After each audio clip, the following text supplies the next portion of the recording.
News night के प्रायोजक हैं LIC, हर पल आपके साथ। गोल्डी मसाले लाए हैं फ्रेश लॉक टेक्नोलॉजी जो रखे मसालों को हर समय फ्रेश। गोल्डी मसाले।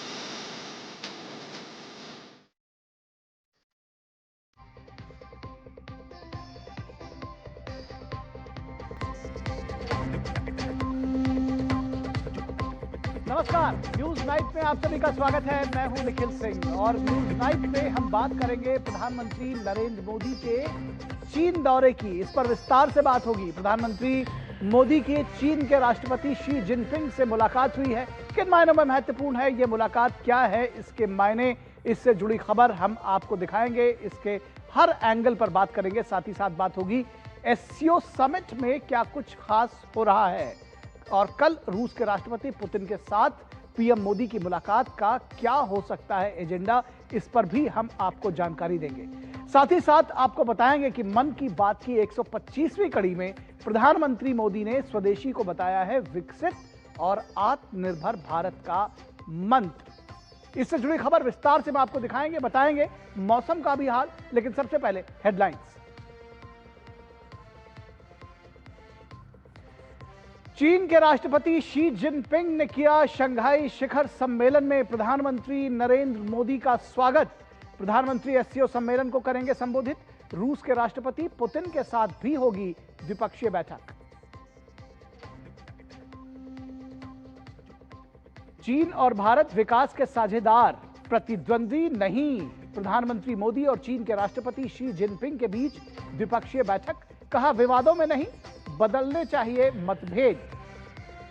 दोनों देशों के संबंध एक बहुध्रुवीय विश्व के लिए आवश्यक।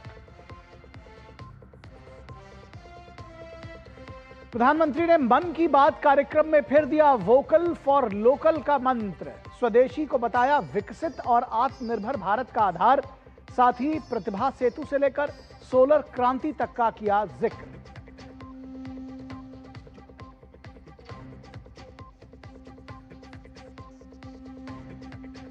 जारी है भारी बारिश और उसके साथ ही राहत और बचाव का सिलसिला। भारतीय सेना ने केवल 3 दिन में तैयार किया 110 फुट लंबा अस्थायी बेली ब्रिज। हिमाचल में 5000 श्रद्धालुओं का हवाई मार्ग से रेस्क्यू। मैदानी इलाकों में नदियों का जलस्तर बढ़ा।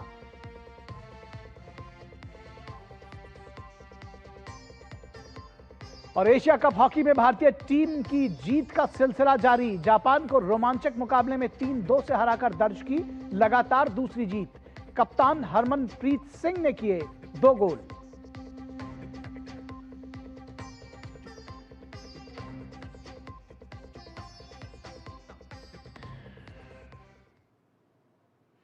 तो न्यूज नाइट की शुरुआत हम करेंगे ब्रेकिंग न्यूज से। इस समय एक बड़ी खबर आ रही है। प्राकृतिक आपदाओं से प्रभावित राज्यों के लिए केंद्र सरकार का बड़ा ऐलान सामने आया है। प्राकृतिक आपदाओं के नुकसान के आकलन के लिए अंतर मंत्रालयी केंद्रीय टीमों का गठन किया गया है। केंद्रीय गृह मंत्री अमित शाह के निर्देश पर अंतर मंत्रालयी टीमों का गठन। इस वक्त की बड़ी खबर, प्राकृतिक आपदाओं से निपटने के लिए हिमाचल प्रदेश, उत्तराखंड, पंजाब और जम्मू कश्मीर के लिए बनाई गई हैं ये टीमें। ये केंद्रीय टीमें अगले सप्ताह की शुरुआत में बाढ़ भूस्खलन प्रभावित जिलों का दौरा करेंगी और राज्य सरकार के राहत कार्यों और स्थिति का मौके पर जाकर आकलन करेंगी ये केंद्रीय टीमें। केंद्र सरकार प्राकृतिक आपदाओं से प्रभावित राज्यों के साथ कंधे से कंधा मिलाकर खड़ी हुई है। हर तरह की राहत सामग्री सहायता दे रही है राज्य सरकार और अब केंद्रीय टीमें बनाई हैं इस नुकसान का आकलन करने के लिए। प्राकृतिक आपदाओं से प्रभावित राज्यों के लिए केंद्र का बड़ा ऐलान सामने आया है और इस पर प्राकृतिक आपदाओं से प्रभावित राज्यों के लिए बड़ा ऐलान है। टीमें गठित की गई हैं। इस पूरे खबर पर बातचीत करने के लिए हमारे साथ हमारे संवाददाता सुधाकर दास फोन लाइन पर जुड़े हुए हैं। सुधाकर, कैसे समझना चाहिए इस खबर को, जब पूरब से पश्चिम तक हम देख रहे हैं खासतौर पर जो हमारे पहाड़ी इलाके हैं वो जबरदस्त आपदा, प्राकृतिक आपदाओं से प्रभावित हुए हैं, नदियां उफान पर हैं और ऐसे में ये जब राहत और बचाव कार्य चल रहे हैं उस बीच में केंद्र के निर्देश पर यह अंतर मंत्रालयी टीमों का गठन कैसे इसको समझना चाहिए? क्या कुछ फायदे इसके होने जा रहे हैं? देखिए, बहुत महत्वपूर्ण और बड़ी खबर है। हम जानते हैं कि प्राकृतिक आपदाओं को लेकर मोदी सरकार कितनी गंभीर रहती है और हमने देखा इस आपदा में भी जो खासतौर से पहाड़ी राज्यों में आई है, किस तरह से ना सिर्फ एनडीआरएफ बल्कि एयरफोर्स हो, आर्मी हो, बीएसएफ हो और तमाम एजेंसियां राहत और बचाव कार्यों में किस तरह से लगी हुई है। आज एक बड़ी घोषणा हुई है गृह मंत्री अमित शाह के निर्देश पर। जो इंटर मिनिस्ट्रियल सेंट्रल टीम्स होती है वो हिमाचल प्रदेश, उत्तराखंड, पंजाब और जम्मू कश्मीर, उसके लिए उसका गठन किया गया है और उनको निर्देश दिया गया है कि अर्ली नेक्स्ट वीक यानी सोमवार से ही ये टीम्स निकलनी शुरू हो जाएंगी और ऑन द स्पॉट असेसमेंट जाकर वो प्रभावित राज्यों में, प्रभावित जिलों में जाकर ऑन द स्पॉट असेसमेंट करेगी ताकि जो भारी वर्षा हो, चाहे फ्लैश फ्लड हो, क्लाउड बर्स्ट हो या भूस्खलन हो, उसकी वजह से जो बड़े पैमाने पर नुकसान हुआ है जान और माल का, उसका आकलन और उसके लिए राज्यों को किस तरह से और अतिरिक्त मदद दी जा सकती है। देखिए निखिल, इसमें एक चीज जोड़ना चाहूंगा। हिमाचल के लिए एक इंटर मिनिस्ट्रियल सेंट्रल टीम पहले ही जा चुकी है। मल्टी सेक्टोरल टीम ने भी वहां का विजिट किया हुआ है, लेकिन ये फिर से ये टीम्स जा रही है। इसका अगर कॉम्पोजिशन कहें निखिल, तो एमएचए या एनडीएमए, एमएचए यानी केंद्रीय गृह मंत्रालय या राष्ट्रीय आपदा प्रबंधन प्राधिकरण के ज्वाइंट सेक्रेटरी लेवल के सदस्य इसके होंगे और इसमें विभिन्न मंत्रालय, चाहे एक्सपेंडिचर क्योंकि खर्च का राज्यों को आर्थिक मदद से जुड़ा मसला है, कृषि और किसान कल्याण मंत्रालय, जल शक्ति मंत्रालय, power ministry, road transport and national highways ministry, ग्रामीण विकास, और ये तमाम मंत्रालय इसलिए क्योंकि चाहे फसलों को नुकसान, रोड का नुकसान, पावर का नुकसान, इस तरह की जो तमाम चीजें उसका वो पूरा असेसमेंट कर सके और उसकी हिसाब से जो मदद की जा सके। हम जानते हैं निखिल, इस साल ऑलरेडी जो सरकार ने एसडीआरएफ के तहत जो स्टेट डिजास्टर रिस्पांस फंड होता है, 24 राज्यों को करीब 10,500 करोड़ रुपए की राशि दे चुकी है केंद्र सरकार। और हम जानते हैं कि लगातार चाहे प्रधानमंत्री नरेंद्र मोदी हो, चाहे गृह मंत्री अमित शाह हो, वो लगातार राज्यों से बात करके और उनकी जो इस वक्त जरूरत है, लेकिन उस बाढ़ के बाद तुरंत और क्या जरूरत हो सकती है, उस हिसाब से ये इंटर मिनिस्ट्रियल सेंट्रल टीम के रिपोर्ट के बाद वो मदद भी भेजी जाएगी। ठीक है जी, निश्चित तौर पर तो बेहद महत्वपूर्ण है ये इंटर मिनिस्ट्रियल कमेटी और इसके जरिए न सिर्फ नुकसान का आकलन किया जाएगा बल्कि राहत कार्य कैसे चल रहे हैं ये भी देखा जाएगा। बहुत शुक्रिया इस तमाम बातचीत और जानकारी के लिए सुधाकर दास। और अब बात करेंगे एससीओ लीडर समिट की। चीन के तियानजिन में जो बैठक चल रही है शंघाई शिखर सम्मेलन में, प्रधानमंत्री नरेंद्र मोदी का चीन के राष्ट्रपति शी जिनपिंग ने स्वागत किया। सम्मेलन में सभी 10 सदस्य देश, डायलॉग साझेदार देश और आमंत्रित देश शिरकत कर रहे हैं। प्रधानमंत्री सोमवार को सत्र को संबोधित करेंगे। इसके साथ ही रूस के राष्ट्रपति पुतिन के साथ द्विपक्षीय बैठक भी करेंगे प्रधानमंत्री Narendra Modi.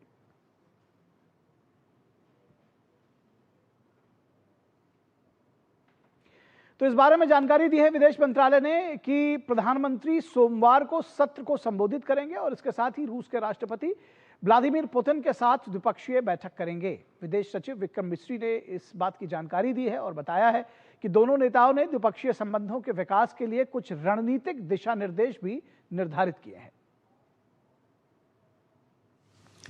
Prime Minister's first engagement this morning was a bilateral meeting with President Xi Jinping of the People's Republic of China. We've released a statement on that meeting. In their meeting this morning, both the leaders were happy to note the progress that had been registered, the actions that had been taken since the meeting in Kazan, and the momentum that had been maintained in bilateral relations since that meeting, especially in the domain of people-to-people relations. और इससे पहले प्रधानमंत्री नरेंद्र मोदी ने चीन के Tianjin में राष्ट्रपति Xi Jinping से मुलाकात की। दोनों नेताओं ने द्विपक्षीय संबंधों को आगे बढ़ाने की प्रतिबद्धता जताई। पीएम मोदी ने राष्ट्रपति शी को अगले वर्ष भारत की मेजबानी में हो रहे ब्रिक्स शिखर सम्मेलन के लिए आमंत्रित भी किया। चीन के तियानजिन में एक मुलाकात जिस पर दुनिया की नजर रही।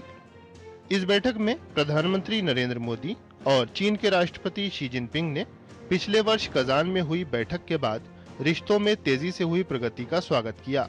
साथ ही दोहराया कि भारत चीन प्रतिद्वंदी नहीं, विकास साझेदार हैं। दोनों देशों के मतभेद विवाद में नहीं बदलने चाहिए।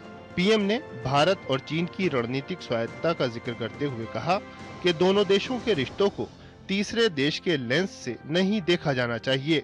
हमारे सहयोग से दोनों देशों के 2.8 बिलियन लोगों के हित जुड़े हुए हैं। इससे पूरी मानवता के कल्याण का मार्ग भी प्रशस्त होगा। परस्पर विश्वास, सम्मान और संवेदनशीलता के आधार पर हम अपने संबंधों को आगे बढ़ाने के लिए प्रतिबद्ध हैं। पीएम मोदी और राष्ट्रपति शी जिनपिंग ने बीते वर्ष सीमा पर सेनाओं के पीछे हटने और तब से शांति का माहौल बने रहने पर संतोष व्यक्त किया। दोनों नेताओं ने समग्र द्विपक्षीय संबंधों और अपने लोगों के दीर्घकालिक हितों को ध्यान में रखते हुए सीमा से जुड़े सवाल के निष्पक्ष, उचित और पारस्परिक रूप से स्वीकार्य समाधान की प्रतिबद्धता जताई। सीमा पर डिसएंगेजमेंट के बाद शांति और स्थिरता का माहौल बना हुआ है। हमारे स्पेशल रिप्रेजेंटेटिव्स के बीच बॉर्डर मैनेजमेंट के संबंध में सहमति बनी। कैलाश मानसरोवर यात्रा फिर से शुरू की। दोनों देशों के बीच डायरेक्ट फ्लाइट भी फिर से शुरू की जा रही है।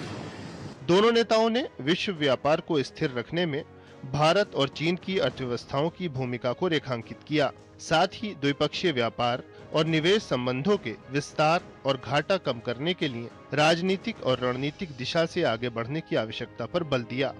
द्विपक्षीय, क्षेत्रीय और वैश्विक मुद्दों और चुनौतियों जैसे आतंकवाद और फेयर ट्रेड को लेकर बहुपक्षीय मंचों पर साझा आधार के विस्तार को दोनों नेताओं ने जरूरी माना। दोनों नेताओं ने बेहतर भारत-चीन रिश्तों को सुधारित बहुपक्षवाद और बहुध्रुवीय विश्व और एशिया के लिए महत्वपूर्ण बताया। China and India are two ancient civilizations in the East. We are the world's two most populous countries, and we are also important members of the global South. We both shoulder the historical responsibility of improving the well-being of our two peoples, promoting the solidarity and rejuvenation of developing countries, and propelling the progress of human society. It is the right choice for both sides to be friends who have good neighborly and amicable ties, partners who enable each other's success, and to have the dragon and the elephant dance together. प्रधानमंत्री ने चीनी communist party की polit bureau की स्थायी समिति के सदस्य काई की से भी मुलाकात की। बैठक में भारत-चीन रिश्तों को और मजबूत करने के साथ साथ द्विपक्षीय सहयोग में विस्तार पर भी चर्चा हुई। Bureau report, DD news. और यहाँ रुकेंगे एक छोटे से ब्रेक के लिए, कहीं मत जाइएगा। ब्रेक के बाद जब वापस लौटेंगे तो चर्चा करेंगे कि किन मायनों में महत्वपूर्ण रही है प्रधानमंत्री नरेंद्र मोदी और शी जिनपिंग के बीच की ये मुलाकात। Do you feel conscious while smiling? Say goodbye to your worries because an orthodontist can help you feel confident. Be it a child, a teenager or even a working professional, braces and aligners can help you get that stunning smile. Consult your nearest orthodontist. To learn more, visit the Indian Orthodontic Society's website, bracesspecialists.com. Work from home? High salary? बस एक click में? अरे वाह! अनजान links पर click मत कीजिए। RBI कहता है, जानकार बनिए, सतर्क रहिए। जब धरती चीर कर निकलता है लोहे का पत्थर और मिलता है मोंगिया के जोश से, फिर तपता है, पिघलता है और बनता है फौलाद। अब होता है सरिया सारी खूबियों के साथ। मोंगिया स्टील, मजबूत देश का मजबूत सरिया।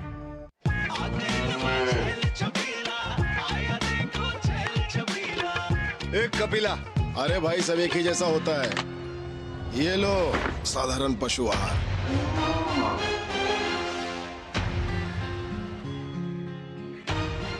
इस देश की हर माँ, बच्चे, बूढ़े, जवान, खिलाड़ी, डॉक्टर, इंजीनियर, सबको गाय भैंस की दूध की शक्ति पर भरोसा है। पर जब इन पशुओं को कपिला पशु आहार मिलेगा, तभी तो दूध सिर्फ ज्यादा ही नहीं, शक्ति से भरपूर भी होगा। और ये सच जानते हुए चंद पैसों के लिए तुम देश का भरोसा तोड़ दो। कपिला पशु आहार, देश का नंबर 1 पशु आहार। Do you feel conscious while smiling? Say goodbye to your worries because an orthodontist can help you feel confident. Be it a child, a teenager, or even a working professional, braces and aligners can help you get that stunning smile. Consult your nearest orthodontist. To learn more, visit the Indian Orthodontic Society's website, bracesspecialists.com. शादी का kitchen महके जहाँ, Goldy kitchen king मसाले हो वहाँ। गोल्डी लाई है fresh lock technology, जो रखे मसालों को हर समय फ्रेश। स्वागत है आपका ब्रेक के बाद, और हम चर्चा करेंगे प्रधानमंत्री नरेंद्र मोदी की चीन यात्रा की, विशेष तौर पर किस तरह से प्रधानमंत्री चीन के राष्ट्रपति शी जिनपिंग से जो उनकी मुलाकात हुई है किन मायनों में खास है, किस तरह से इसको समझना चाहिए। इस विषय पर बातचीत करने के लिए हमारे साथ 2 खास मेहमान बने हुए हैं। हमारे साथ एम्बेसडर शशांक हैं, पूर्व विदेश सचिव रहे हैं। एम्बेसडर शशांक, बहुत स्वागत है आपका। और इसके साथ ही साथ प्रोफेसर राहुल मिश्रा हमारे साथ बने हुए हैं, अंतर्राष्ट्रीय अध्ययन विद्यालय JNU से है। प्रोफेसर राहुल मिश्रा, स्वागत है आपका। और एम्बेसडर शशांक, अगर आपके साथ इस चर्चा की शुरुआत करना चाहें, समझना चाहें किन मायनों में महत्वपूर्ण है ये मुलाकात, जो द्विपक्षीय मुलाकात हुई है, उसके जो मायने निकाले जा रहे हैं, कैसे समझना चाहिए इसको? देखिए सर, प्रधानमंत्री ने बोला और राष्ट्रपति शी जिनपिंग ने भी कि ये मसला 2.48 करोड़ लोगों का है। तो ये जो है बिलियन लोगों का है, तो मतलब ये सबसे बड़ी आबादी वाले 2 महत्वपूर्ण देश हैं, सबसे बढ़ती हुई आर्थिक प्रगति वाले देश हैं, जिनका 4000 किलोमीटर का हम बॉर्डर साझा करते हैं। अगर हम तीसरे देशों की दृष्टि से देखेंगे अपने रिश्तों को, या खाली 1 और 2 पहलुओं के ऊपर ही ध्यान रखेंगे, तो हमारा बहुत नुकसान होगा आगे के लिए। और पीछे में जरूर हमारे कई इस तरह के आपस में मतभेद रहे हैं, लेकिन दोनों राष्ट्राध्यक्षों ने कहा कि मतभेदों को जो है आपस में किसी तरीके से रिश्तों को खराब होने के लिए नहीं करा जाना चाहिए। हमको रिश्तों को सुधारने का लगातार प्रयास करना चाहिए। ये हमारे दोनों देशों के लिए, हमारे क्षेत्र के लिए और विश्व के लिए बहुत बड़ी इस समय जरूरत है। निश्चित तौर पर। प्रोफेसर राहुल मिश्रा, जिस तरह से अभी एम्बेसडर शशांक ने एक स्टेटमेंट प्रधानमंत्री का कोट भी किया कि किसी तीसरे देश की दृष्टिकोण से हमारे रिश्तों का आकलन नहीं किया जाना चाहिए, उस तरह से नहीं देखा जाना चाहिए, कैसे देखते हैं इन स्टेटमेंट्स को और क्या मायने इसके निकाले जाएं? कैसे ये बदलते हुए जियोपॉलिटिक्स में इसके क्या निहितार्थ हैं? देखिए, सबसे पहली चीज तो ये है कि अगर प्रधानमंत्री मोदी ये कह रहे हैं कि भारत और चीन के संबंधों में किसी तीसरे देश का कोई स्थान नहीं है, तो ये भारतीय विदेश नीति के भी एक नए स्तर पे पहुंचने की को इंगित करता है। पहले हमेशा भारत कहता था कि भारत पाकिस्तान के बीच में जो हो रहा है उसमें तीसरा देश नहीं है। आज अगर हम प्रधानमंत्री राष्ट्रपति शी जिनपिंग के सामने कह रहे हैं कि भारत चीन के बीच में किसी तीसरे देश की कोई भूमिका नहीं है, तो ये अपने आप में बहुत बड़ा एक सशक्त भारत और उसकी विदेश नीति का ये इंडिकेटर है। जी जी। पहली चीज। दूसरी चीज ये है कि भारत और चीन के बीच में जो भी संबंध रहे, हम लोग पड़ोसी देश हैं, किसी भी संबंध में सबसे पहली चीज होती है संबंधों को सुधारने या संबंधों को अच्छे रखने में एक बहुत बड़ी चीज होती है कि ये हम माने कि उसमें कुछ उतार चढ़ाव हैं, उसमें कुछ ऐसे पहलू हैं जिसमें हम एक दूसरे के साथ एग्री नहीं करते हैं जी। और ये जो बात कहना कि हम जो भी हमारे बीच में असहमतियां हैं और जो भी हमारे बीच में विवाद भी हैं, उनको किसी तीसरे को फायदा नहीं उठाना, तो ये बहुत अच्छी एक मुझे लगता है कि पहल है इसको हमें, लेकिन साथ ही साथ हमें इसको इस तरह नहीं देखना चाहिए कि अब भारत और चीन के बीच में सब कुछ ठीक हो जाएगा। भारतीय खास तौर पे हम विदेश नीति में कभी कभी देखते हैं कि हम बहुत ज्यादा इमोशनल हो जाते हैं, या तो हम किसी देश को अपना दुश्मन समझते हैं या वो परम मित्र हो जाता है। ऐसा नहीं है, इसमें एक प्रैग्मेटिज्म की जरूरत है और उसी प्रैग्मेटिज्म की एक शुरुआत है जो प्रधानमंत्री का वक्तव्य है। बिल्कुल। एम्बेसडर शशांक, जिस तरह से प्रोफेसर मिश्रा ने कहा, इसी बात को थोड़ा आगे बढ़ाएं और ये समझने की कोशिश करें कि भारत चीन के रिश्ते किस तरह से उसका आकलन करना चाहिए जब बदलते हुए जियोपॉलिटिक्स में, और खासतौर पर भारत तो बार बार ये कहता रहा है कि जो हमारे अपने कंसर्न्स हैं, जो हमारे देश की ज़रूरतें हैं, वो प्राथमिकता पर है। कैसे आकलन करेंगे इसका? नहीं, बहुत महत्वपूर्ण बात प्रोफेसर राहुल मिश्रा जी ने कही है कि हमारे दोनों देशों को जो इस समय इनकी अपनी प्राथमिकताएं हैं और जो हमारी नेसेसिटीज हैं अपने क्षेत्र के लिए, अपने देशों के लिए, उसको बहुत आगे रखना बहुत आवश्यक है और उसके लिए प्रधानमंत्री निरंतर काम करते रहे हैं। बीच में हम लोगों को लगा था कि चीन के साथ में जो हमारे मतभेद रहे हैं और खास करके ऑपरेशन सिंदूर के समय जिस तरीके से हमने देखा कि पाकिस्तान के आतंकवादियों ने चीन के हथियारों को इस्तेमाल किया, चीन के साथ में मिलके जो भी उनके ऑफेंसिव या डिफेंसिव उनके सिस्टम्स थे उनके पास, उनको सबको इस्तेमाल किया गया। तो एक प्रकार से भारत में ये इस तरह की भावना बनी थी कि चीन अब लगता है कि हमेशा के लिए हमारे खिलाफ हो जाएगा। लेकिन दूसरी ट्रेंड चल रही है कजान के समय से कि किस तरीके से हमारे दोनों देशों के रिश्तों को आपस में सुधार आ जाए।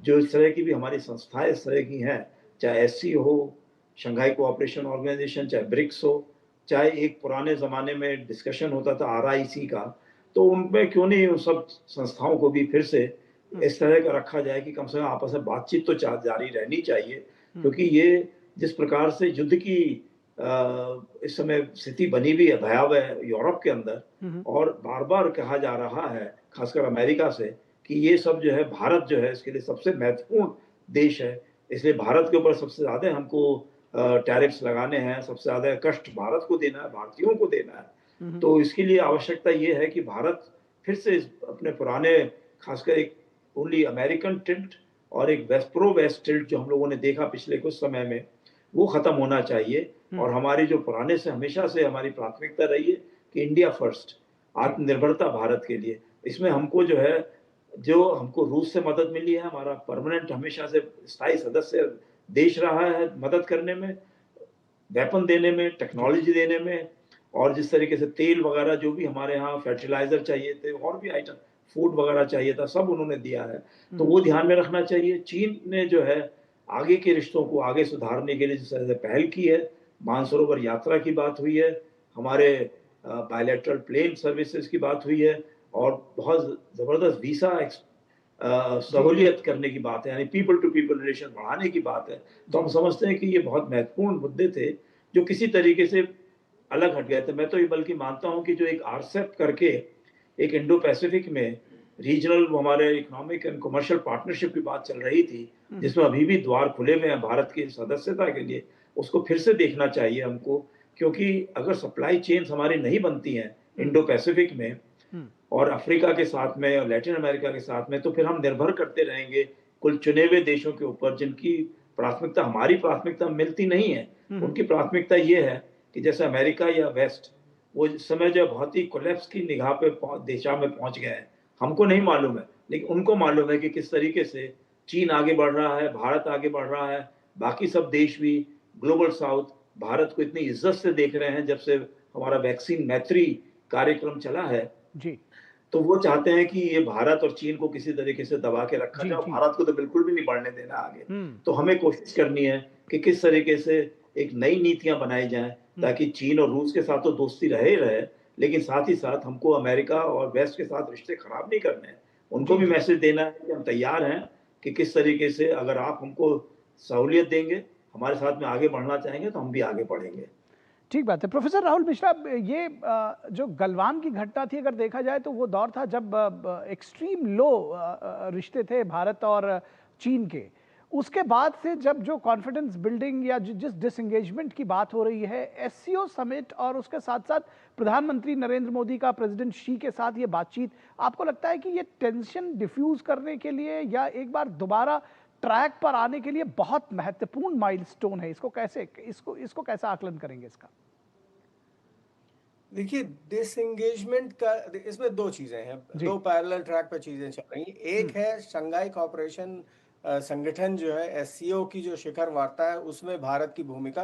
भारत ने हमेशा पाकिस्तान के भी साथ संबंध खराब रहे तब भी, और चीन के साथ भी खराब रहे तब भी, एससीओ से भारत बाहर नहीं निकला, क्योंकि एससीओ में भारत की भूमिका रूस के दोस्त के तौर पे और हमारे पड़ोस में क्या हो रहा है, ये एक जिम्मेदार देश के उभरते हुए ताकत के तौर पे हमें समझना जरूरी है कि हमारे पड़ोस में क्या हो रहा है।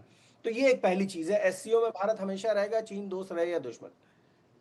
चीन के साथ जहां तक ये इस मौके का इस्तेमाल करना था, वो मुझे लगता है डिसएंगेजमेंट की कोशिश हो रही है, पिछले 2 साल से लगातार हो रही है। विदेश मंत्रालय उसमें लगा हुआ है, रक्षा मंत्रालय लगा हुआ है, ऐसे लेवल पे बातें हो रही हैं।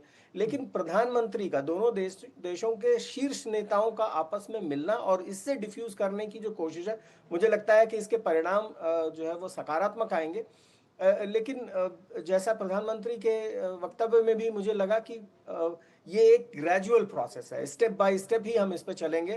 अब जांचेंगे, परखेंगे और उसके बाद देखेंगे कि चीन हमारे साथ कितनी दोस्ती की राह पे आगे बढ़ेगा। क्योंकि जैसा कि एम्बेसडर शशांक ने कहा कि अभी 2 महीने नहीं बीते थे जब चीन लाइव लोकेशंस दे रहा था भारतीय वायुसेना की विमानों की ऑपरेशन सिंदूर के समय। तो इस बात को हमें भूलना नहीं है। कोशिश ये होनी चाहिए कि चीन दुश्मन ना रहे, अगर दोस्त बन जाता है तो बहुत अच्छी बात है, लेकिन न्यूट्रल एटलीस्ट डिसएंगेजमेंट से हमारे बीच में एक पड़ोसी के तौर पर संबंध रहे।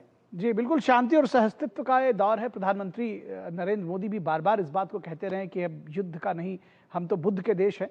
तो निश्चित तौर पर इस लाइन पर, वसुधैव कुटुंबकम की लाइन पर भारत हमेशा से चलता रहा है। और अगर इस पूरे रीजन में अशांति रहती है, भारत और चीन के बीच में द्विपक्षीय संबंध और सहयोग रहता है, तो पूरी दुनिया के लिए ये बड़ा महत्वपूर्ण और बहुत फायदेमंद रहेगा। बहुत शुक्रिया इस तमाम बातचीत के लिए प्रोफेसर राहुल मिश्रा और एम्बेसडर शशांक आपका। और यहां रुकेंगे एक छोटे से ब्रेक के लिए। दोस्तों कहीं मत जाइएगा, जल्द हाजिर होंगे। और ब्रेक के बाद जब वापस लौटेंगे तो आपको दिखाएंगे देश का विकास स्वदेशी के साथ कितना खास होने जा रहा है। ब्रेक के बाद देखिए।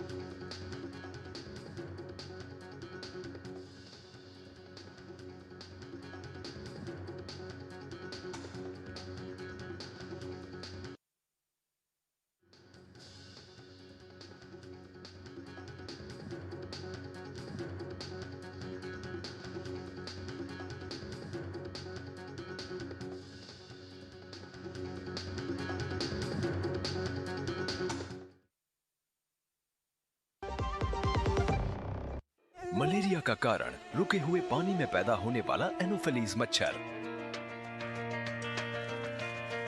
आसपास पानी का जमाव नहीं तो मच्छर और मलेरिया भी नहीं। सिर दर्द, बदन दर्द, बुखार आदि लक्षण नजर आने पर स्वास्थ्य कर्मी से संपर्क करें।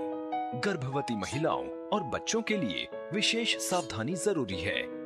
इलाज में देरी से मलेरिया जानलेवा भी हो सकता है। सरकारी अस्पतालों में मलेरिया की जांच व इलाज मुफ्त है। Do you feel conscious while smiling?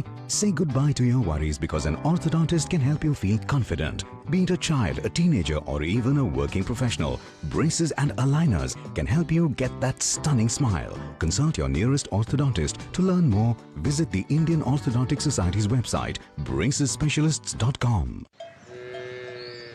वाह, गाय तुम्हारी माता है ना? तो पशुहार के नाम पर जहर क्यों खिलाता है? अनसन हटा, दिल से खिला, सिर्फ कपिला, देश का नंबर 1 पशु आहार। मेरी पसंद, मेरी पसंद, मेरी पसंद, मेरी पसंद, हमारी पसंद, हम सबकी पसंद। मजबूत देश का मजबूत सरिया हो गया स्टील।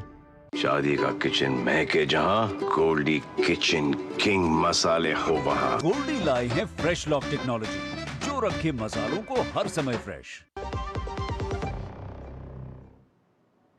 स्वागत है आपका ब्रेक के बाद।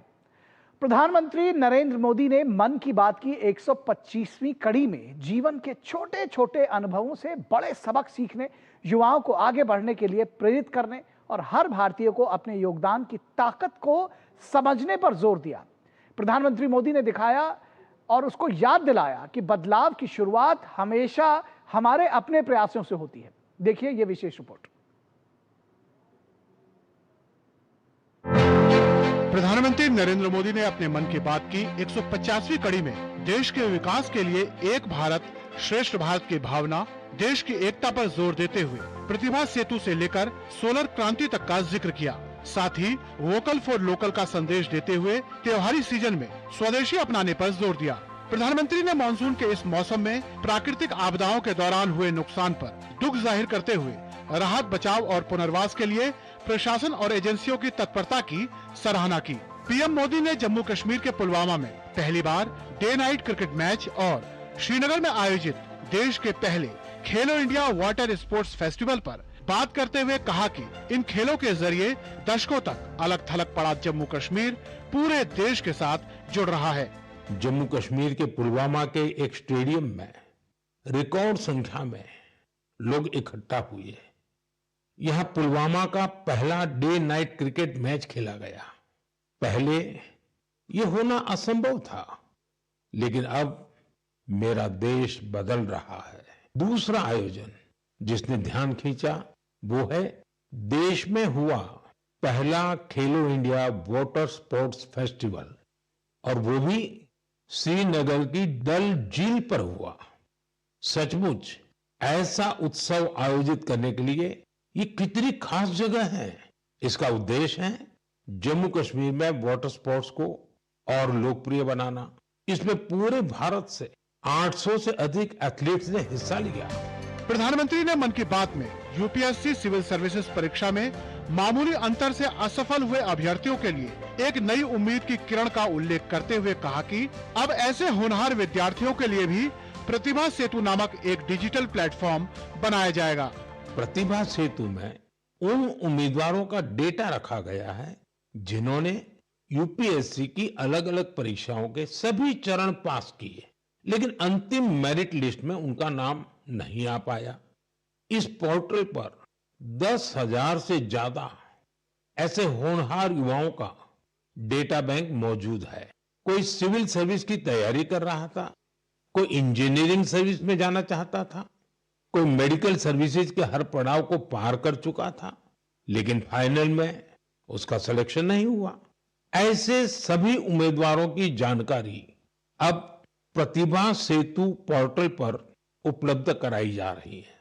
इस पोर्टल से प्राइवेट कंपनियों इन होनहार स्टूडेंट्स की जानकारी लेकर उन्हें अपने यहाँ नियुक्ति दे सकती है। साथियों, इस प्रयास के नतीजे भी आने लगे हैं। सैकड़ों उम्मीदवारों को इस पोर्टल की मदद से तुरंत नौकरी मिली है, और वो युवा जो मामूली अंतर से रुक गए थे अब नए आत्मविश्वास के साथ आगे बढ़ रहे हैं। मन की बात कार्यक्रम में प्रधानमंत्री ने कहा कि आज सूर्य की ऊर्जा और टेक्नोलॉजी के सहयोग से संचालित सोलर पावर किसानों की जिंदगी को जगमगा रहा है। पीएम ने इस अवसर पर बिहार की सोलर दीदी का भी जिक्र किया, जिन्होंने सोलर पंप से अपनी ही नहीं बल्कि एक पूरे गांव की किस्मत बदल दी। सोलर पावर से किसानों की जिंदगी भी बदल रही है। वही खेत, वही मेहनत, वही किसान, लेकिन अब मेहनत का फल कहीं ज्यादा है। ये बदलाव आ रहा है सोलर पंप से और सोलर राइस मिल से। बिहार की देवकी जी ने सोलर पंप से गांव की किस्मत बदल दी है।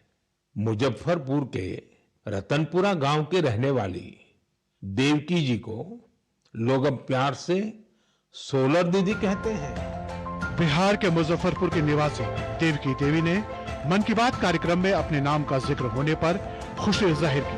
प्रधानमंत्री मोदी जी मन के बात में हमार नाम लिखी न, यही से हमारा उत्साह और जाग गई है। यही से और हम मन से उत्साह से हम और काम कर सके।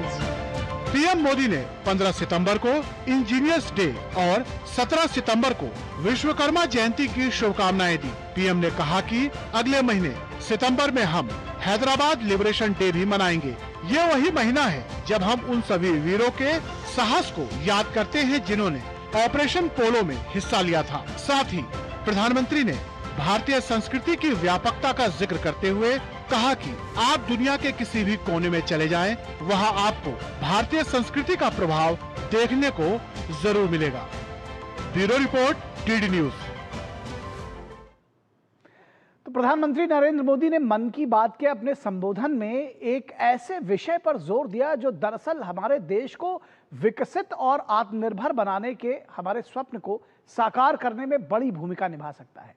पीएम मोदी ने एक बार फिर स्वदेशी अपनाने पर जोर देते हुए वोकल फॉर लोकल के मंत्र को अपनाने का आह्वान किया। देखिए ये रिपोर्ट। प्रधानमंत्री नरेंद्र मोदी ने मन की बात में एक बार फिर स्वदेशी अपनाने पर जोर देते हुए वोकल फॉर लोकल के मंत्र को अपनाने का आह्वान किया। प्रधानमंत्री नरेंद्र मोदी ने गणेश उत्सव के दौरान देशवासियों से स्वदेशी अपनाने की अपील की। पीएम ने कहा कि हमें गर्व के साथ स्वदेशी को अपनाते हुए आगे चलना है। प्रधानमंत्री ने कहा कि एक ही मंत्र, वोकल फॉर लोकल, एक ही रास्ता, आत्मनिर्भर भारत, एक ही लक्ष्य, विकसित भारत। गर्व से कहो, ये स्वदेशी है। इस भाव को लेकर हमें आगे चलना है। एक ही मंत्र, वोकल फॉर लोकल, एक ही रास्ता, आत्मनिर्भर भारत, एक ही लक्ष्य, विकसित भारत। साथियों, इन खुशियों के बीच आप सभी स्वच्छता पर जोर देते रहें, क्योंकि जहां स्वच्छता है वहां त्योहारों का आनंद भी और बढ़ जाता है। प्रधानमंत्री मोदी ने भारत को वैश्विक विनिर्माण केंद्र बनाने की दिशा में महत्वपूर्ण कदम उठाए हैं। इन अभियानों का उद्देश्य स्थानीय कारीगरों, छोटे उद्यमियों और सूक्ष्म, लघु और मध्यम उद्यमों को सशक्त बनाना है। तो चलिए आपको बताते हैं कि वोकल फॉर लोकल अभियान से देश को कितना लाभ मिला है, अर्थव्यवस्था में क्या परिवर्तन आया है। भारत का कुल निर्यात 2024-25 में रिकॉर्ड स्तर पर पहुंच गया है। इस समय भारत का निर्यात 824.9 अरब अमेरिकी डॉलर हो गया है, जो 2013-14 में 466.22 बिलियन अमेरिकी डॉलर था। वहीं स्वदेशी अभियान को शक्तिशाली बनाते हुए खादी और ग्रामोद्योग आयोग ने नया कीर्तिमान रच दिया है। वित्त वर्ष 2024-25 में उत्पादन, बिक्री, रोजगार सृजन का नया रिकॉर्ड बनाया है। बीते 11 वर्षों में बिक्री में 447%,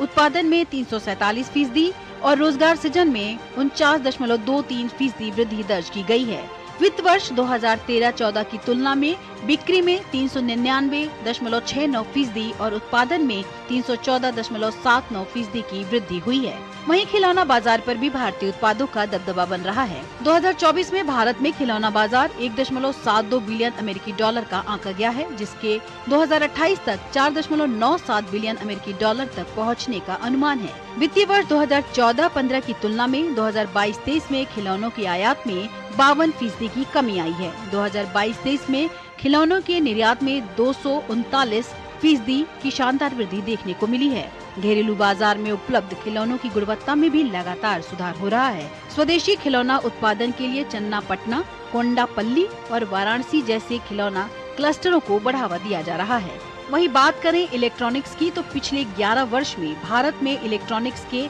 विनिर्माण में 6 गुना वृद्धि हुई है। इलेक्ट्रॉनिक्स का घरेलू उत्पाद 11.5 लाख करोड़ रुपए मूल्य पहुंच गया है। इसमें 3 लाख करोड़ रुपए मूल्य का निर्यात भी शामिल है। इलेक्ट्रॉनिक्स के क्षेत्र में 25 लाख लोगों को प्रत्यक्ष एवं परोक्ष रूप में रोजगार मिल रहा है। वहीं वोकल फॉर लोकल ने अलग अलग राज्यों के हस्तशिल्प उद्योग को भी नई ऊर्जा दी है। भारत के हथकरघा हस्तशिल्प उत्पाद की वैश्विक बाजारों में मजबूत मांग बनी हुई है। 20 से अधिक देशों में निर्यात हो रहा है। वित्त वर्ष 2024-25 में अमेरिका सबसे बड़ा गंतव्य बन गया है। अमेरिका में 331.56 करोड़ रुपए का निर्यात हुआ। वहीं संयुक्त अरब अमीरात 179.91 करोड़ रुपए के साथ दूसरे स्थान पर है, जबकि नीदरलैंड को 73.88 करोड़ रुपए का, फ्रांस को 66.14 करोड़ रुपए का और यूनाइटेड किंगडम को 65.6 करोड़ रुपए का निर्यात हुआ है। Bureau report, DD news. तो बात वोकल फॉर लोकल की और स्वदेशी की बात हो रही है, तो प्रधानमंत्री की अपील का बाजारों में क्या कुछ असर है? लोगों ने स्वदेशी अपनाने का क्या कुछ जज्बा दिखाया है? हमारी संवाददाता शहला निगार ने दिल्ली के बाजार का जायजा लिया और जाना कि लोग स्वदेशी को कितना पसंद कर रहे हैं। प्रधानमंत्री नरेंद्र मोदी ने मन की बात में बात की है, स्वदेशी की, कहा है कि त्योहारी सीजन में जो भी अपनाए स्वदेशी अपनाए। इस पहल को कैसे देखते हैं? बिल्कुल, हम लोगों को एनकरेज करना चाहिए। हमारा जो ट्रेडिशंस हैं, जो आर्ट है, कपड़ों के थ्रू जो कम्युनिकेटेड हो रहा है, इसको ज़रूर से एनकरेज करना चाहिए और सारे लोगों को लेना चाहिए। हैंडलूम की चीज़ें या जो लोकल बनी हुई चीज़ें हैं, उस सबको बढ़ावा देना चाहिए। I believe in it. यहाँ से चीज़ें खरीदारी इसलिए करनी चाहिए क्योंकि इन लोगों को बढ़ावा मिलता है। एंड यहीं आप दूसरे कोई ब्रांडेड स्टोर्स पे जाएंगे, वो यही सेम चीज़ बढ़ा के देते, तो आई थिंक यहाँ से लेनी चाहिए चीज़ें। इन लोगों को भी बढ़ावा मिलेगा, इनको भी कमाने को मिलेगा and you'll get a better quality. Delhi आती हूँ तो आई नेवर मिस यहाँ का जो मतलब लोकल सब जगहों से जो है चीज़ें यहाँ पे आती हैं। तो मैं बैंगलोर से मतलब स्पेसिफिकली जब भी काम पे आती हूँ तो समय निकाल के यहाँ पे आती हूँ और यहाँ पर इतना सुंदर है। मतलब सारे जो नॉर्थ के अलग अलग प्रदेशों से जो चीज़ें आती हैं वो शायद हमको वहाँ पे नहीं मिलती हैं और I think it just enhances the beauty of a woman. मतलब इतनी कलरफुल चीज़ें होती है और यहाँ पे मतलब it's just you meet also the artist जो मतलब ये लोग हैं, इनको समझ है इन चीज़ों का। Wonderful, amazing. We got to tour Taj Mahal and we saw the artisans with the marble and the stone work, so very impressive. इतना इम्पोर्टेंट है हमारे इंडिया के लिए, कल्चर को रिप्रेजेंट करता है हमारे artisans. So I mean they are doing very good, very good and बहुत मेहनत करते हैं, तभी हमारे पास जाके हमारे कस्टमर मतलब कि फॉरेनर्स आते हैं हमारे पास। इतना लाइक करते हैं हमारे कल्चर को। We should appreciate to all of them. Bharat की कोल्हापुरी चप्पल जो कि भारत के आर्टिसंस के हाथों से बनाई हुई है, कितनी खूबसूरत होती है। उसी चप्पल को अगर आप किसी ब्रांड में, प्रारा जैसे ब्रांड में जाते हैं तो आप लाखों रुपए देकर खरीदते हैं।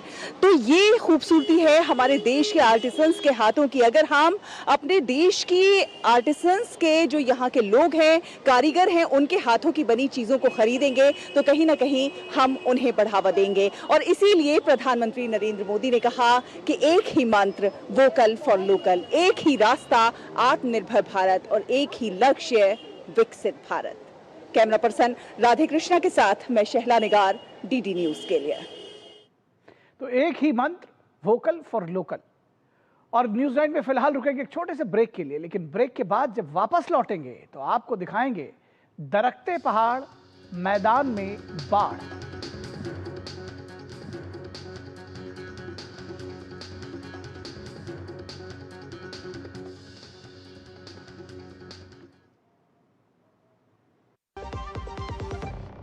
दादू, आप मुझे लेने क्यों नहीं आए? बेटा, दादू की तबीयत खराब है, उन्हें तेज बुखार, सर दर्द और उल्टियाँ भी हो रही हैं। बच्चों, मलेरिया एक खतरनाक बीमारी है जो मादा एनोफिलीज मच्छर के काटने से होती है। ठंड के साथ कंपकपी, तेज बुखार, सर दर्द, उल्टी इत्यादि। अगर किसी को भी ये लक्षण हो तो जांच व उपचार कराना चाहिए। हमें तुरंत स्वास्थ्य केंद्र जाना चाहिए। मलेरिया के लक्षण हो तो सरकारी स्वास्थ्य केंद्र में जाकर मुफ्त में जांच और संपूर्ण उपचार करवाएं। ये दृढ़ संकल्प हमारा है। भारत को मलेरिया मुक्त बनाना है।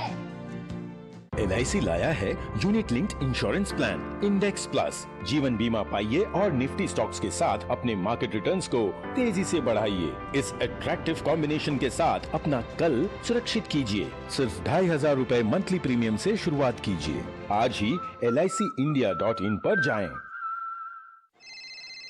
हेलो, नमस्कार सर, बधाई हो। आपको प्रधानमंत्री ग्रामीण आवास योजना की तरफ से पक्का घर मिला है। पक्का घर? हाँ सर, बस आपको एक एप्लीकेशन डाउनलोड करनी पड़ेगी जिसका लिंक हमने आपके नंबर पर भेज दिया है। पक्के मकान के नाम पे बेवकूफ बनाया जा रहा है। जमतारा में 70 लोगों का गिरोह पकड़ा गया है। वैसे ही फोन कॉल करके लोगों को गाड़ी, बंगला, बैंक बैलेंस का लालच देके बेवकूफ बना रहे थे। कम से कम 7 साल की सजा होगी। नहीं सर, क्या बोल रहे हैं? ये जो विनोद तो घर दे रहे हो ना, वो अपने पास रख लो। तुम जब जेल जाओगे तो तुम्हारे घर वालों काम आएगा। काट दिस। क्या किए भैया, बड़ा मुश्किल से पक्का का घर मिल रहा था। पक्का का घर मिल रहा था, घर से बेघर हो जाते हैं। मतलब हम समझे नहीं, कैसे? मतलब जैसे तुम ये एप्लीकेशन डाउनलोड कर लेते, हाँ। तुम फोन हैक करके और सारा बैंक बैलेंस सपाचट। बड़ा मुश्किल से 6000 रुपया सेव किए हैं भैया। जो बचा लिया हम। साइबर अपराधियों का मत लो tension, stop, think. and then take action. Video like करने के पैसे मिलेंगे? So easy. अनजान लिंक्स पर क्लिक मत कीजिए। RBI कहता है जानकार बनिए, सतर्क रहिए। शादी का किचन महके जहाँ, गोल्डी किचन किंग मसाले हो वहाँ। गोल्डी लाई है फ्रेश लॉक टेक्नोलॉजी, जो रखे मसालों को हर समय फ्रेश। स्वागत है आपका ब्रेक के बाद। और अब हाल मौसम का। उत्तर भारत में भारी बारिश ने हालात को और गंभीर बना दिया है। जम्मू कश्मीर, हिमाचल प्रदेश, उत्तराखंड, दिल्ली, पंजाब और हरियाणा से लेकर राजस्थान और गुजरात तक कहीं बाढ़ तो कहीं भूस्खलन से जनजीवन अस्त व्यस्त है। कहीं सड़कें टूट गई हैं तो कहीं पुल बह गए हैं और कहीं लोग सुरक्षित स्थानों पर शरण लेने के लिए मजबूर हैं। जम्मू कश्मीर में मूसलाधार बारिश से नदियां उफान पर हैं। तवी नदी पर बने पुल का एक हिस्सा बह जाने के बाद भारतीय सेना ने केवल 3 दिन के अंदर ही 110 फुट लंबा अस्थायी बैली ब्रिज तैयार कर स्थानीय लोगों को बड़ी राहत दी है। वहीं जम्मू श्रीनगर राष्ट्रीय राजमार्ग भूस्खलन के कारण बार बार बंद हो रहा है। फिलहाल 2000 से ज्यादा वाहन जगह जगह फंसे हुए हैं। मुख्यमंत्री उमर अब्दुल्ला प्रभावित इलाकों का दौरा कर हालात का जायजा ले रहे हैं। बात करें हिमाचल प्रदेश की तो यहाँ भी हालात बेहद गंभीर हैं। चंबा का भरमौर कस्बा पूरी तरह देश से कट गया है। सड़कों के क्षतिग्रस्त होने के बाद जरूरी सामान हेलीकॉप्टर के जरिए पहुंचाए जा रहे हैं। मणिमहेश यात्रा पर गए करीब 5000 श्रद्धालुओं का भी हवाई मार्ग से सुरक्षित रेस्क्यू किया गया है। इसी बीच सोमवार के लिए ऊना, बिलासपुर, मंडी, कांगड़ा और सिरमौर में बारिश का रेड अलर्ट जारी किया गया है। उत्तराखंड में भी बारिश कहर बरपा रही है। चमोली जिले में लगातार बारिश से नंदानगर घाट बाजार में भूधसाव बढ़ गया है। ज्योतिर्मठ मलारी मार्ग बह जाने से सीमावर्ती गांवों का संपर्क टूट गया है, तो वहीं बद्रीनाथ राष्ट्रीय राजमार्ग 5 स्थानों पर बाधित है। कई इलाकों में दरारें पड़ने से मकान और गौशालाएं ढह गई हैं, जबकि 16 मकान अभी खतरे की जद में हैं। प्रभावित लोगों को राहत शिविरों में ठहराया गया है। राजधानी दिल्ली में यमुना नदी का जलस्तर खतरे के निशान को पार कर चुका है। हथिनी कुंड बैराज, वजीराबाद बैराज से लगातार छोड़े जा रहे पानी के चलते निचले इलाकों में बाढ़ का खतरा बढ़ गया है। मौसम विभाग ने दिल्ली एनसीआर में 3 सितंबर तक लगातार बारिश का अनुमान जताया है, जबकि पंजाब और हरियाणा भी बारिश से बेहाल हैं। पंजाब के मोहाली और कई अन्य हिस्सों में जलभराव है, किसानों की फसलें बर्बाद हो रही हैं, तो वहीं बड़ी संख्या में लोग भी बेघर हो गए हैं। राजस्थान और गुजरात में भी बारिश का दौर जारी है। लगातार हो रही बारिश से उत्तर भारत के कई राज्य बाढ़, भूस्खलन और जलभराव जैसी समस्याओं से जूझ रहे हैं। मौसम विभाग ने हिमाचल प्रदेश, उत्तराखंड, जम्मू कश्मीर और पंजाब के कई हिस्सों में अगले 48 घंटों तक भारी बारिश की चेतावनी जारी की है। प्रशासन और राहत दल 24 घंटे हालात को संभालने की कोशिश में जुटे हैं। फिलहाल मौसम विभाग की चेतावनी को देखते हुए लोगों को सुरक्षित स्थानों पर पहुँचाने का काम चल रहा है। Bureau report, DD news. और न्यूज नाइट में फिलहाल रुकेंगे एक छोटे से ब्रेक के लिए। ब्रेक के बाद देखिए गजानन के दरबार में भक्तों की भीड़। ब्रेक के बाद देखिए गजानन के दरबार में भक्तों की भीड़।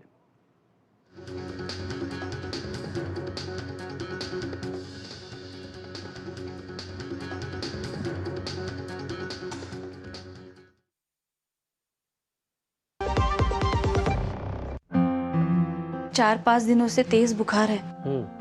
सिर, शरीर के जोड़ों और आंखों के पीछे दर्द भी हो रहा है। शरीर पर लाल चट्टे भी हैं। ये डेंगू के लक्षण है। डेंगू? डरिए मत, डेंगू एक साधारण वायरल बुखार है।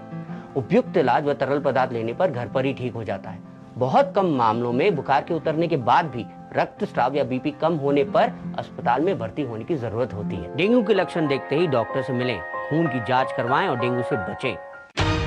इस देश की हर माँ, बच्चे, बूढ़े, जवान, खिलाड़ी, डॉक्टर, इंजीनियर, सबको गाय भैंस की दूध की शक्ति पर भरोसा है। पर जब इन पशुओं को कपिला पशु आहार मिलेगा, तभी तो दूध सिर्फ ज्यादा ही नहीं, शक्ति से भरपूर भी होगा। कपिला पशु आहार, देश का नंबर 1 पशु आहार। मेरी पसंद, मेरी पसंद, मेरी पसंद, मेरी पसंद, हमारी पसंद, हम सबकी पसंद। मजबूत देश का मजबूत सरिया हो गया स्टील। QR कोड स्कैन करो, 5000 का कैशबैक पाओ। वाह, दिल बन गया। UPI पिन एंटरिंग सिर्फ पैसे भेजने के लिए है। RBI कहता है जानकार बनिए, सतर्क रहिए। वाह यार, क्या सही हो आप। मेरा भी मन करता है कुछ करने का। मन करता है तो करो। घर की चीजों से टाइम ही नहीं मिलता और हूँ सिर्फ 10वीं पास। आप LIC की बीमा सखी योजना के साथ जुड़ सकती हो।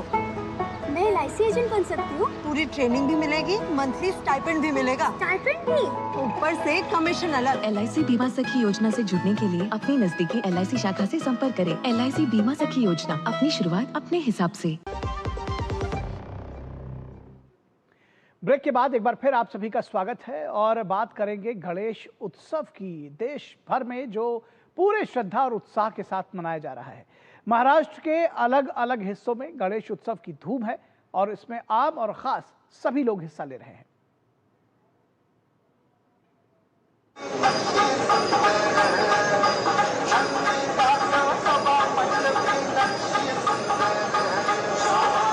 देश भर में गणेशोत्सव का उत्साह चरम पर है। मुंबई से लेकर अहमदाबाद और श्रीनगर तक हर शहर में गणपति पंडालों की अनोखी छटा देखने को मिल रही है। गणपति के दर्शन कर उनकी कृपा हासिल करने की आशा लिए भक्त गणपति के पंडालों में भारी संख्या में पहुंच रहे हैं। केंद्रीय मंत्री और भाजपा के राष्ट्रीय अध्यक्ष JP नड्डा ने महाराष्ट्र के मुख्यमंत्री देवेंद्र फडणवीस के साथ मुंबई में लाल बादशाह राजा के दर्शन किए और पूजा अर्चना की।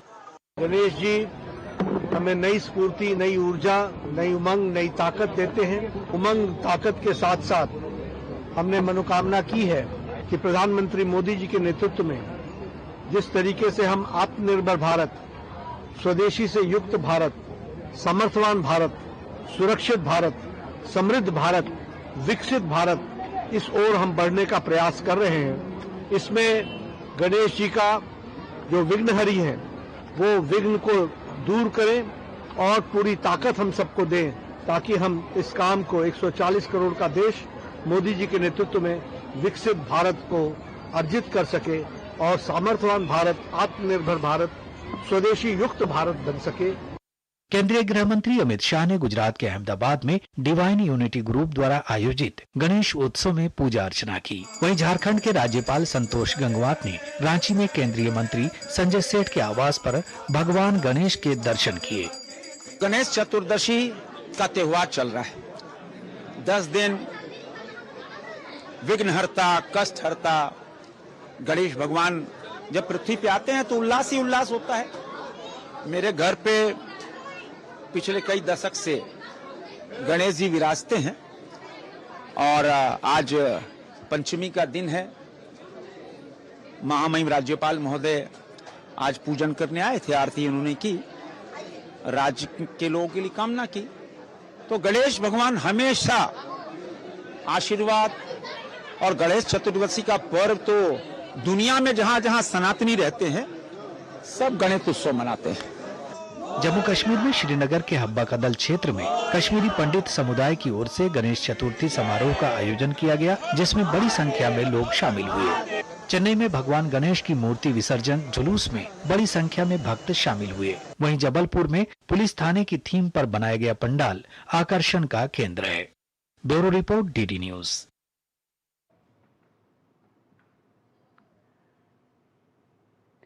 तो न्यूज नाइट के अंत में हम पहुंच चुके हैं, लेकिन जाते जाते आपको हम खबर दिखाएंगे बिहार के मिथिलांचल से। और दरभंगा महाराज ने देश भर में शिक्षा की अलग जगाई और उनकी विरासत को आगे बढ़ाने के लिए दिल्ली में RSS की तरफ से एक कार्यक्रम का आयोजन किया गया। कितना खास रहा यह आयोजन, इसको कवर किया हमारे संवाददाता राजेश राज ने। देखिए ये रिपोर्ट और हमें इजाजत दीजिए, आप इस रिपोर्ट को देखिए।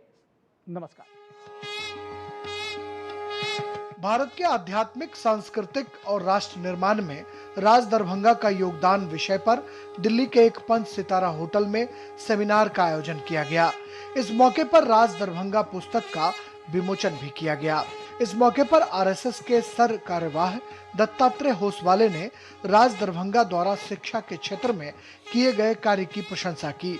उन्होंने कहा कि मेडिकल कॉलेज, संस्कृत विश्वविद्यालय समेत अनेक विश्वविद्यालयों, महाविद्यालयों के निर्माण में दरभंगा राज के महाराज कामेश्वर सिंह ने बड़ी भूमिका निभाई। राजेश्वर जी, कामेश्वर सिंह जी, इन सभी के कालखंड में दरभंगा के राजवंश ने जिस प्रकार प्रजावत्सल कार्य किए, लोकहित के कार्य किए, समाज के उन्नति के विविध प्रकार के जो उपक्रम उन्होंने चलाए, यह एक अद्भुत रोचक इतिहास है, प्रेरणादायी है। केंद्रीय वन एवं पर्यावरण मंत्री भूपेंद्र यादव ने अपने अध्यक्षीय भाषण में कहा कि मिथिला कला, दर्शन, संस्कृति और ज्ञान की धरती है। आजादी के पहले भी मिथिला क्षेत्र में राज दरभंगा के प्रयास से शिक्षा, कला और स्थापत्य के लिए बड़ा काम हुआ है। यहाँ तक कि राज दरभंगा ने बनारस में काशी हिंदू विश्वविद्यालय के निर्माण में भी विशेष सहयोग दिया।